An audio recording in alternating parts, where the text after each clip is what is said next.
People don't become super rich because no one wants to become rich slowly. ನಿಧಾನವಾಗಿ ದುಡ್ಡು ಮಾಡೋದಕ್ಕೆ ಜನಕ್ಕೆ ಇಷ್ಟ ಇಲ್ಲ, ಹಾಗಾಗಿ ಯಾರು ಕೂಡ ಕೋಟ್ಯಾಧಿಪತಿ ಆಗಲ್ಲ ಅಂತ ಹೇಳ್ತಾರೆ. ಅಂದ್ರೆ ದುಡ್ಡು ಮಾಡೋದಕ್ಕೆ ಫಸ್ಟ್ ಸೀಕ್ರೆಟ್ ಏನು ಅಂದ್ರೆ, ನೀವು ನಿಧಾನವಾಗಿ ದುಡ್ಡು ಮಾಡೋದಕ್ಕೆ ಫಸ್ಟ್ ರೆಡಿ ಆಗಬೇಕು. ಈಗ ನೀವು ನನ್ನನ್ನೇ ಕೇಳಿ, ನಾನು ಕೂಡ ವಾರನ್ ಬಫೆಟ್ ಅನ್ನ 45 ವರ್ಷಕ್ಕೆ ಬೀಟ್ ಮಾಡಬೇಕು ಅಂತ ಆಸೆ ಪಡ್ತೀನಿ. ಆದ್ರೆ ವಾರನ್ ಬಫೆಟ್ ಇವತ್ತು 95 ವರ್ಷ ವಯಸ್ಸು. ಅಂದ್ರೆ ನಾನು ಕೂಡ ಇವಾಗ ಕ್ರಿಕೆಟ್ ಆಡ್ತಿದ್ದೀನಿ ಅಂದ್ರೆ ವಿರಾಟ್ ಕೊಹ್ಲಿನ ಬೀಟ್ ಮಾಡಬೇಕು.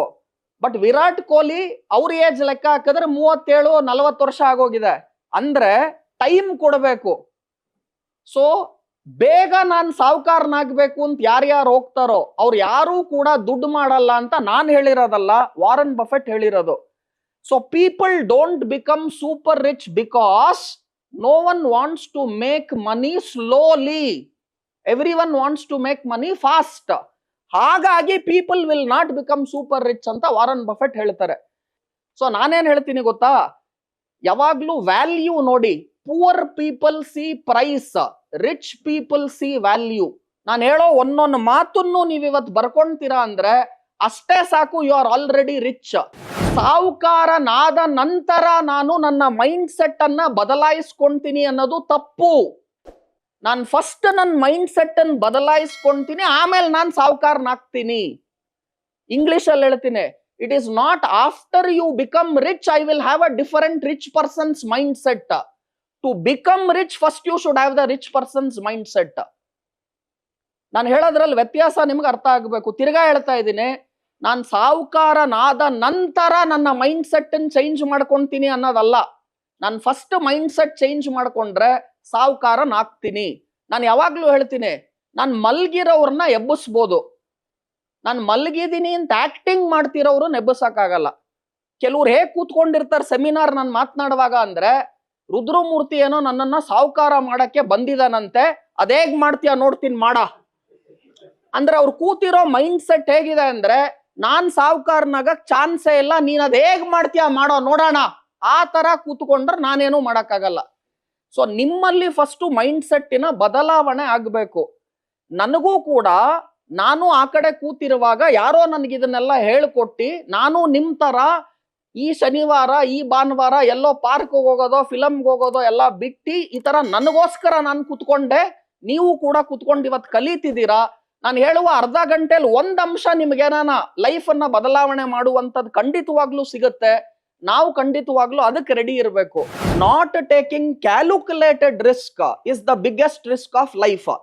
ನೀವು ಕ್ಯಾಲ್ಕುಲೇಟೆಡ್ ರಿಸ್ಕ್ ಅನ್ನ ತಗೊಳಲ್ಲ ಅಂದ್ರೆ ಅದೇ ಬಿಗ್ಗೆಸ್ಟ್ ರಿಸ್ಕ್ ಆಫ್ ಲೈಫ್ ಅಂತ ಹೇಳ್ತಿದ್ದೀನಿ. ಆದ್ರೆ ಏನಿದು ಕ್ಯಾಲ್ಕುಲೇಟೆಡ್ ರಿಸ್ಕ್ ಅಂದ್ರೆ, ನೀವು ತಗೊಳುವಂತಹ ರಿಸ್ಕ್ ಅನ್ನ ತಡ್ಕೊಳುವಂತಹ ಶಕ್ತಿ ನಿಮ್ಮಲ್ಲಿ ಇರಬೇಕು. ನಾನು ಇವಾಗ 1 ಕೋಟಿ ಸಾಲ ಮಾಡ್ತೀನಿ, ರುದ್ರಮೂರ್ತಿ ಹೇಳಿರೋ ಶೇರ್ಗೆ ಇನ್ವೆಸ್ಟ್ ಮಾಡ್ತೀನಿ ಅಂದ್ರೆ ಆ 1 ಕೋಟಿ ಸಾಲವನ್ನ ತೀರಿಸುವ ಕೆಪಾಸಿಟಿ ನಿಮ್ಮಲ್ಲಿ ಇದೆಯಾ? ಮುಖೇಶ್ ಅಂಬಾನಿಗೆ 1 ಕೋಟಿ ಸಾಲ ತೀರಿಸೋದ್ ಕೆಪಾಸಿಟಿ ಏನೂ ಇಲ್ಲ. ಅದೇ ನಿಮಗೆ ನನಗೆ ಬೇರೆ ಇರಬಹುದು. ಸೊ ನೀವೇನ್ ರಿಸ್ಕ್ ತಗೊಳಬಹುದು, ಅದು ಕ್ಯಾಲ್ಕುಲೇಟೆಡ್ ರಿಸ್ಕ್. ಅದನ್ನ ಖಂಡಿತವಾಗ್ಲೂ ತಗೋಬೇಕು. ತಿರ್ಗಾ ಹೇಳ್ತೀನಿ, not taking calculated risk is the biggest risk of life. ಇಡೀ ಇನ್ವೆಸ್ಟ್ಮೆಂಟ್ ಜಗತ್ತಲ್ಲಿ ಇರೋದು 2 ರೂಲ್. ಏನದು 2 ರೂಲ್ ಅಂದ್ರೆ, rule 1, don't lose your hard earned money. ಕಷ್ಟ ಬಿದ್ದಿ ದುಡ್ದಿರುವಂತಹ ದುಡ್ಡನ್ನ ಹಾಳು ಮಾಡ್ಕೋಬೇಡಿ. Rule 1, don't lose your hard earned money. Rule 2, don't forget rule 1. ಅಷ್ಟೇ ಅವ್ರು ಹೇಳಿದ್ದು ವಾರನ್ ಬಫೆಟ್. ಈ 2 ರೂಲ್ ಯಾರು ಫಾಲೋ ಮಾಡ್ತಾರೋ ಹೂಡಿಕೆ ಜಗತ್ನಲ್ಲಿ ನೀವು ಕೂಡ ದುಡ್ಡು ಮಾಡ್ತೀರಾ. Life and money making is always very simple, don't complicate it. So ಈ ಹೇಳುವಂತಹ ಪಾಯಿಂಟ್ಸ್ ಏನೇನಿದೆ ಅದನ್ನ ನೀವು ಫಾಲೋ ಮಾಡಿದ್ರೆ ಖಂಡಿತವಾಗ್ಲೂ ದುಡ್ಡು ಮಾಡೋದು ಈಸಿ. ನೋಯಿಂಗ್ ಬೇರೆ, ಡೂಯಿಂಗ್ ಬೇರೆ. ನಿಮ್ಗೆಲ್ಲ ನೋಯಿಂಗ್ ಇದೆ, ಆಲ್ರೆಡಿ ಇದೆ, ನಾನು ಹೇಳೋದೇನು ಬೇಕಾಗಿಲ್ಲ. ಆ ಡೂಯಿಂಗ್ ಒಂಚೂರು ಜಾಸ್ತಿ ಮಾಡಿದ್ರೆ ಆಟೋಮೆಟಿಕ್ ಆಗಿ ದುಡ್ಡು ಬರುತ್ತೆ. ನೋಯಿಂಗ್ ವೆಸಸ್ ಡೂಯಿಂಗ್ ಅಂತ ಹೇಳ್ತಾ ಇದ್ದೀನಿ ನಾನು. ಅರ್ಥ ಆಗ್ತಿದ್ಯಾ ನಾನು ಮಾತನಾಡ್ತಾ ಇರೋದು ನಿಮಗೆ? ಈಗ ನನಗ್ ಶುಗರ್ ಕಡಿಮೆ ಆಗ್ಬೇಕಂದ್ರೆ ನಾನು ಅಳಸ್ಲೆಣ್ಣು ತಿನ್ಬಾರ್ದು, ಮಾವನೆಣ್ಣು ತಿನ್ಬಾರ್ದು, ಶುಗರ್ ತಿನ್ಬಾರ್ದು, ವಾಕಿಂಗ್ ಮಾಡ್ಬೇಕು ಡೈಲಿ, ಇದೆಲ್ಲ ಗೊತ್ತು ನನಗೆ. ಬಟ್ ಇದನ್ನ ಏನು ಮಾಡ್ತಾ ಇದ್ದೀನಿ ಇದರಲ್ಲಿ ಅಂದ್ರೆ ಏನು ಮಾಡ್ತಾ ಇಲ್ಲ. ಸೊ ನನಗೆ ಯಾಕೆ ಹೆಲ್ತ್ ಚೆನ್ನಾಗ್ ಆಗ್ತಾ ಇಲ್ಲ ಅಂದ್ರೆ, ನೀನ್ ಮಾಡಿದ್ರಲ್ವಾ ಹೆಲ್ತ್ ಚೆನ್ನಾಗ್ ಆಗಕ್ಕೆ. ನೋಯಿಂಗ್ ಬೇರೆ, ಡೂಯಿಂಗ್ ಬೇರೆ. ಇಲ್ಲಿರೋರು ಎಷ್ಟೊಂದ್ ಜನದ ಹತ್ರ ನೋಯಿಂಗ್ ಇದೆ, ಡೂಯಿಂಗ್ ಇಲ್ಲ. ನಾನು ಮನಿ ಎಕ್ಸಾಂಪಲ್ ಕೊಟ್ಟು ನಿಮ್ಗೆ ಹೇಳ್ತೀನಿ. ರಿಸ್ಕ್ ತಗೋಬೇಕು, ಆದ್ರೆ ಕ್ಯಾಲ್ಕುಲೇಟೆಡ್ ರಿಸ್ಕ್ ತಗೋಬೇಕು, ಫೂಲಿಶ್ ರಿಸ್ಕ್ ತಗೋಬಾರ್ದು. ಇದು ಗೊತ್ತಿದೆ. ನಾವು ಮಾಡಲ್ಲ ಅಂದ್ರೆ ದುಡ್ಡು ಯಾಕೆ ಮಾಡ್ತಾ ಇಲ್ಲ, ನಾನು ಮಾಡಕ್ಕಾಗಲ್ಲ. There is no substitution for hard work. ನಿಮಗೆ ಈಸಿ ಮನಿ ಎಲ್ಲೂ ಕೂಡ ಸಿಗಲ್ಲ. ನಾನು ಇವಾಗ್ಲೂ ಹೇಳ್ತೀನಿ, ಯಾರ್ಯಾರು ನಾನು ಫ್ರೀಯಾಗೆ ಈಸಿಯಾಗಿ ಶ್ರೀಮಂತನಾಗ್ಬಿಡ್ತೀನಿ, ನಾನ್ ಕಷ್ಟ ಬಿದ್ರೆ ನೀವೆಲ್ಲಿಂದ ದುಡ್ಡು ಮಾಡ್ತೀರಾ? ನೋಡಿ ಎಷ್ಟು ಚೆನ್ನಾಗಿ ಹೇಳ್ತಿದ್ದೀನಿ. If I work hard, how will you make money? If you work hard, you will make money. I can only teach you what is the secret, but you have to do that. ನೀವು ಮಾಡ್ಬೇಕದನ್ನ. ನಾನು ಮಾಡಿದ್ರೆ ನಾನ್ ಸಾಹುಕಾರನಾಗ್ತೀನಿ, ನೀವು ಮಾಡಿದ್ರೆ ನೀವು ಸಾಹುಕಾರರಾಗ್ತೀರಾ. ಅಂದ್ರೆ ದುಡ್ಡು ಮಾಡೋರು ಎಷ್ಟು ಅಂದ್ರೆ ಬರೀ 4%. ಆದ್ರೆ 100 ಜನದಲ್ಲಿ 4 ಜನ ದುಡ್ಡು ಮಾಡ್ತಾವ್ರೆ, 96 ಜನ ಲಾಸ್ ಮಾಡ್ಕೊಂತಿದ್ದಾರೆ. ಅಂದ್ರೆ ಏನ್ ಅರ್ಥ? ಈ 4 ಜನ ಆ 96 ಜನರ ನಷ್ಟವನ್ನ ಇವ್ರು ಲಾಭವಾಗಿ ಮಾಡ್ತಿದ್ದಾರೆ. ಅಂದ್ರೆ ನೀವೇನಾನ 4% ಕ್ಲಬ್ ಸೇರ್ಕೊಂಡ್ಬಿಟ್ರೆ ಎಷ್ಟು ದುಡ್ಡಿದೆ ಅಂತ ಯೋಚನೆ ಮಾಡಿ. ಅದರ ಪ್ರಾಬ್ಲಮ್ ಏನು ಅಂದ್ರೆ 96% ಕ್ಲಬ್ ಅಲ್ಲೇ ಜನ ಇದ್ದಾರೆ, ಈ 4% ಕ್ಲಬ್ ಬರಕ್ ಆಗ್ತಾ ಇಲ್ಲ. ಯಾಕೆ ಆಗ್ತಾ ಇಲ್ಲ ಅಂದ್ರೆ ಮೈಂಡ್ ಸೆಟ್ ಚೇಂಜ್ ಆಗ್ತಾ ಇಲ್ಲ. ಮೈಂಡ್ ಸೆಟ್ ಚೇಂಜ್ ಆದ್ರೂ ದುಡ್ಡು ಬರುತ್ತೆ. ದುಡ್ಡು ಬಂದಾದ್ಮೇಲೆ ಮೈಂಡ್ ಸೆಟ್ ಚೇಂಜ್ ಮಾಡೋಣ ಅಲ್ಲ.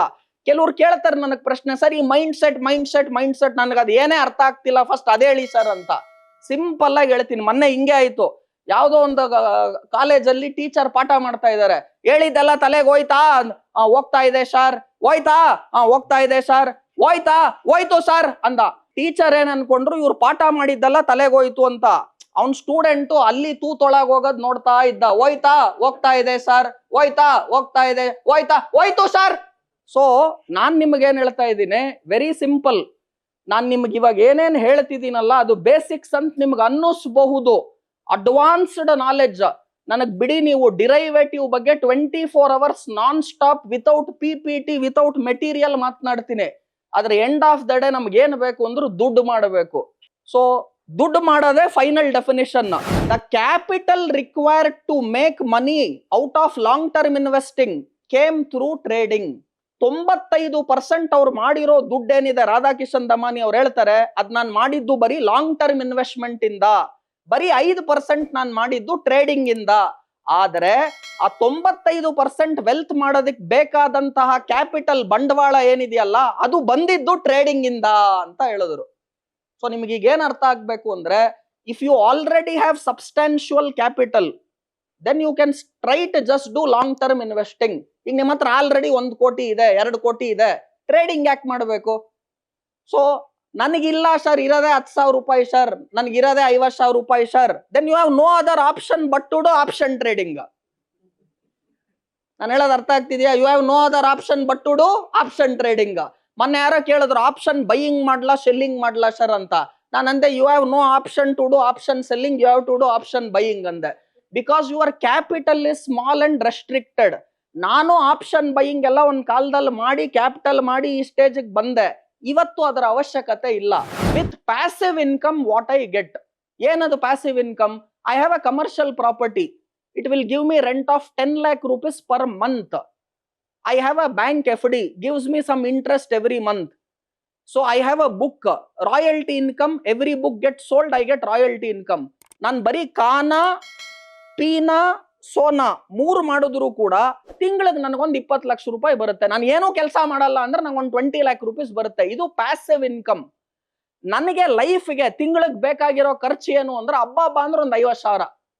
ನಾನು ಏನೂ ಕೆಲಸ ಮಾಡಿಲ್ಲ ಅಂದ್ರೂ ಕೂಡ ಪ್ಯಾಸಿವ್ ಇನ್ಕಮ್ ಇಂದ I get my work done. Now can I do intraday trading? Do it ಅಂತೀನಿ. But unless you cover your passive income and day to day life depending intraday income, I will do my work ಅಂದ್ರೆ that's a wrong mind set ಅಂತ ಹೇಳ್ತೀನಿ. So what I will tell you is, intraday trading is the last stage. ನಿಮಗ್ bat ಹಿಡಿಯಕ್ಕೆ ಬರಲ್ಲ ಇನ್ನ. ನಾನು reverse sweep ಹೊಡಿತೀನಿ, ಧೋನಿ ತರ ಹೆಲಿಕಾಪ್ಟರ್ ಶಾಟ್ ಹೊಡಿತೀನಿ ಅಂದ್ರೆ ಆಗಲ್ಲ. ಫಸ್ಟ್ ಸ್ಟ್ರೈಟ್ ಡ್ರೈವ್, ಕವರ್ಸು, ಇದು ಬೇಸಿಕ್ ಬ್ಯಾಟ್ ಹಿಡಿಯೋದೇ ಗೊತ್ತಿಲ್ಲ. ನಾನು ರಿವರ್ಸ್ ಸ್ವೀಪು ಕೀಪರ್ ಮೇಲೆ ಹೊಡಿತೀನಿ, ಹಿಂಗ್ ಉಲ್ಟಾ ಹೊಡಿತೀನಿ, ಅದೆಲ್ಲ ಆಮೇಲೆ last stage. I am not saying don't do intraday trading. I am saying don't start with intraday trading. Make passive income, cover your livelihood, then do intraday trading and focus on risk management. That is a top secret in intraday trading. Rakesh Jhunjhunwala is Rakesh Jhunjhunwala because only 3 shares, Titan, CRISIL, Lupin. ಈ 3 share ಅನ್ನ Rakesh ಜುಂಜುನವಾಲಾ portfolio ಇಂದ ನೀವು ತೆಗೆದು ಬಿಟ್ರೆ he will be like you and me. ಅಂದ್ರೆ ನಿಮ್ಮ ಜೀವಮಾನದಲ್ಲಿ ಇಂತ 3 share ಸಿಕ್ಕಿದ್ರೆ ಯು ವಿಲ್ ಬಿಕಮ್ ರಾಕೇಶ್ ಜುಂಜುನವಾಲಾ. ನಮಗೇನು ಅಂದ್ರೆ ಡೈಲಿ ಈ ತರ 3 ಶೇರ್ ಬೇಕು. ರಾಕೇಶ್ ಜುಂಜುನವಾಲಾಗೆ ಜೀವಮಾನದಲ್ಲಿ ಈ ತರ 3 ಶೇರ್ ಸಿಕ್ತು, ಟೈಟಾನ್, ಕ್ರಿಸಿಲ್, ಲುಪಿನ್. ಕೆಲವರೆಲ್ಲ ನೇಮ್ ಬರ್ಕೊಂತೀರಾ, ಈಗ ಅದನ್ನ ತಗೊಂಡ್ರೆ ನೀವು ರಾಕೇಶ್ ಜುಂಜುನವಾಲಾ ಆಗಲ್ಲ. ಅವ್ರು ಅದನ್ನ 30 ವರ್ಷದ ಹಿಂದೆ ತಗೊಂಡಿದ್ದಕ್ಕೆ ರಾಕೇಶ್ ಜುಂಜುನವಾಲಾ ಆದ್ರು. ನೀವು ಬುದ್ಧಿವಂತರಾದ್ರೆ ನನಗೆ ಪ್ರಶ್ನೆ ಕೇಳಬೇಕು, ಸರ್ ಈಗ ಯಾವ 3 ಶೇರ್ ತಗೊಂಡ್ರೆ ನಾನ್ ರಾಕೇಶ್ ಜುಂಜುನವಾಲಾ ಆಗ್ತೀನಿ ಅಂತ. ಆಯ್ತಾ? ಅದು ಯಾಕಂದ್ರೆ ಕೆಲವರೆಲ್ಲ ಕ್ವಶನ್ ಬರ್ಕೊಂತಾವ್ರೆ, ಇನ್ ಕೆಲವ್ರು ಇರ್ತಾರೆ ಆ ಶೇರ್ ಯಾವ್ದು ಹೇಳಿದ್ರು ಹೇಳೋ ನಾನು ಬರ್ಕೊಂತೀನಿ ಅಂತ. ಆ ಶೇರ್ ಅನ್ನ ಅವ್ರು 30 ವರ್ಷ ಹಿಂದೆ ತಗೊಂಡಿದ್ದಕ್ಕೆ ಇವತ್ತು ರಾಕೇಶ್ ಜುಂಜುನವಾಲಾ ಆದ್ರು. ನಿಮ್ಗೆ ಪ್ರತಿ ದಿವಸ 3 ಶೇರ್ ಬೇಕು, ಅವ್ರಿಗೆ ಇಡೀ ಜೀವಮಾನದಲ್ಲಿ ಆ 3 ಶೇರು ಮೇಡ್ ಇಟ್ ರಾಕೇಶ್ ಜುಂಜುನವಾಲಾ. ನಾನು ಯಾವಾಗ್ಲೂ ಹೇಳ್ತೀನಿ, ದುಡ್ಡು ಮಾಡಕ್ ಇರೋದು 3 ಸೀಕ್ರೆಟ್. ಈ 3 ಯಾರ ಹತ್ರ ಇದೆ ಅವ್ರು ದುಡ್ಡು ಮಾಡ್ತಾರೆ. ಪಾಯಿಂಟ್ ನಂಬರ್ 1, ಮೆಹನತ್, ಹಾರ್ಡ್ ವರ್ಕ್, ಕಷ್ಟ ಬೀಳ್ಬೇಕು. ದುಡ್ಡು ಮಾಡಕ್ ಫಸ್ಟ್ ಸೀಕ್ರೆಟ್ ಏನು? ಮೆಹನತ್, ಹಾರ್ಡ್ ವರ್ಕ್, ಕಷ್ಟ ಬೀಳ್ಬೇಕು. ಎರಡನೇದು ನಿಯತ್, ಇಂಟಿಗ್ರಿಟಿ. ನಿಯತ್ ಅಥವಾ ಇಂಟಿಗ್ರಿಟಿ ಅಂದ್ರೆ ಏನು ಗೊತ್ತಾ? ನನ್ನ ಹೆಂಡತಿ ನೋಡ್ತಾವಳೆ, ನಾನು ಇವತ್ತು ಬಾರ್ಗೆ ಪಾರ್ಟಿಗೆ ಹೋಗಲ್ಲ, ಅದು ಇಂಟಿಗ್ರಿಟಿ ಅಲ್ಲ. ನನ್ನ ಹೆಂಡತಿ ನೋಡ್ತಾಳೋ ಬಿಡ್ತಾಳೋ, ನಾನು ಬಾರ್ಗೆ ಪಾರ್ಟಿಗೆ ಹೋಗಲ್ಲ, ಅದು ಇಂಟಿಗ್ರಿಟಿ. ಸೊ ಯಾರ್ಯಾರಿಗೆ ಮೆಹನತ್ ಇರುತ್ತೆ, ಯಾರ್ಯಾರಿಗೆ ನಿಯತ್ ಇರುತ್ತೆ. ಮೂರನೇದು ಭಗವಾನ್ ಕಾ ಕೃಪಾ, ಆ ದೇವರ ಆಶೀರ್ವಾದ ಬೇಕು.